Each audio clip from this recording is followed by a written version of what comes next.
Hi guys, it's me again. God is a meme bomb. But what I mean by this is I actually want to take Richard Dawkins seriously. In his articulation of the idea of religions as, meme programs, meme sets that come to dominate human minds and that then filter, in his view, people towards extreme insane opinions and away from the truth. I agree with almost everything Richard Dawkins has to say, except for the fact that what people believe, especially like Christians, would be anything other than a meme set and do exactly what he says it does, but it happen to in fact be the truth. I mean, the truth is any belief system and any overarching structure by which you allow yourself to process the world is, in a sense, built by memes. I mean, the guy came up with memes to explain this kind of thing. Um, and and memes, it's very important that people understand just how radical what Richard Dawkins is really claiming, because he doesn't really explain it this way, but the implications are clear. Richard Dawkins is claiming that through mimetic environments and through the mimetic reality of human culture, there does exist a new level, ontologically, of evolution. And that this level, this mimetic level of evolution, is autonomous from on some level, from the impulses of the selfish gene, which is what mechanistically created the mimetic sphere. But to really hold that memes mean anything at all, you have to hold that they are in some sense irreducible to explanation outside themselves. That the form of consciousness that the selfish gene created can be referenced in terms of why certain memes win or not, and the biological impulses, things like that. But ultimately, no, it can't be totally explained that way, because the meme has to be real, and therefore has to be a unit which cannot be reduced to anything else, who wins or loses its battles based on its success in the marketplace of what marketplace? Of truth, of the mind itself. The mind which it is always presupposed by anyone making any argument whatsoever, that the mind will at least attempt to seek out truth and the truth of the situation, and that it's capable of doing so, even though you can't totally explain that by any kind of selection pressure, really. I mean, only in a very vague way. But the mind is necessarily, through its own mimetic power, you can't divorce it from its mimetic situation. The mimetic situation literally trumps it. I mean, it does allow for this to be the more real ontological level, explaining why we believe the things we do, think the things we do, experience the things we do. It's because the memes are at war, and they use the genetic situation to their advantage or non-advantage, depending on what situation it is, but they're their own thing. Well, God, you see, is a meme bomb that goes off in minds and totally takes it over, necessarily, if properly conceptually perceived. That intrinsic to the structure of the concept of God, the traditional theistic concept of God, pure actuality, with all its attendant dispositions and qualities,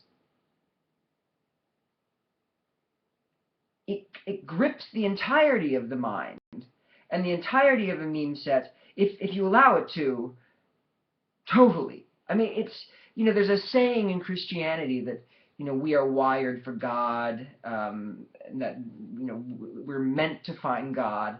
St. Augustine said, I believe my heart is not at rest until it rests in thee, famous quote. Absolutely. I mean, sure, but what might that actually mean? It might mean that the structure of consciousness is such that it is waiting for the God concept. which is a unique concept in its singular totality. The mind and the meme sphere is structured to wait for that bomb to go off, both in individual minds and, most importantly, and most essentially necessary to talk about these days, is in the collective mind and the collective consciousness, to really let it. You know that God is wanting to break in on a collective level in a very extreme way, because the resistance is so great, and because the materialist model is such a rejection of even that kind of possible thinking, you know. Whereas in fact, God is a unique concept. He is uniquely specific as an entity, ontologically, yes, but also epistemologically, conceptually. I mean, it's either that God is like that, totally singular, personal, intelligent, willful, but incomprehensible, or there's a kind, or it becomes the case that reality is a chaos in becoming. I mean, and this is something science people just don't understand a lot of the time. When Christians then approach them and say, if it's not God, it's all chaos. I mean, that just sounds ludicrous to people who don't understand God. But once you understand the possibility of God, once you've really articulated to yourself and explained to yourself to the satisfaction of your own understanding what it means for God to exist, then suddenly the alternative does become chaos, because you realize the necessity of God as an ontological grounding of everything. That if it's not like that, there's a noise just blowing up, and that grounding, and the sense that the grounding is not less than you, but more than you, more infinite intelligence, infinite will, infinite. I mean, it's a meme bomb. The goal is to make the meme bomb go off on you. It's God's first goal, and then to make you try to make the meme bomb go off on other people as much as possible, because it's best for people to find God. I mean, it is the point of the game, part of the point of the game, because it's crazy to a certain extent. It does offend a sensibility which doesn't want to claim that those kind of things are possible, because I cannot totally demonstrate to everyone else with the rigor of a microscope that this is the case. I mean, is that really what we demand of any kind of engagement with reality? 100% full predictive power over what it is when you're talking about abstract metaphysical concepts? No. You have to approach yourself with the full knowledge of your conceptual apparatus that you have in front of you, and really decide, could it be like that? Or is it really like that? I think it's like that. Really. There's every good reason to believe it, except for the fact that it's terrifying. And anyone who says it's not terrifying doesn't understand what it's saying. It is terrifying. But it's also irresistible, because God is a meme bomb. The abstract memosphere is set up intrinsically, necessarily, to crave truth and to feed off it, and therefore when the God bomb goes off, it explodes. And it's all you should think about to a certain extent once you get it. I mean, because you can think about everything through it. It allows everything to come under a new contextual lens and be alive with the totality behind it in a way that it wasn't possible before, because you've let go now of the box. The selfish genes exist in the box. Memes exist anywhere and nowhere. Memes are real things. I mean, words even are real. They have a geometry to them when consciousness acquires it. You know, when the data string is analyzed.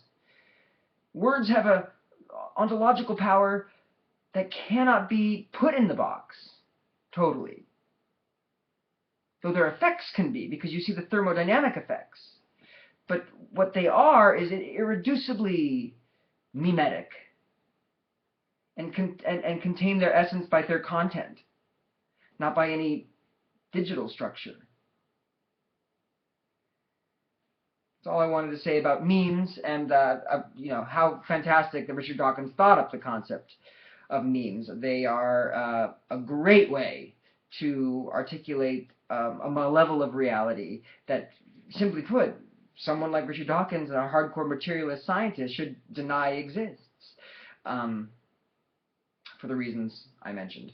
And I'll talk more about the selfish gene again later, and about Dawkins and the whole lot. But that's all I wanted to say right now. Thank you very much, and God bless.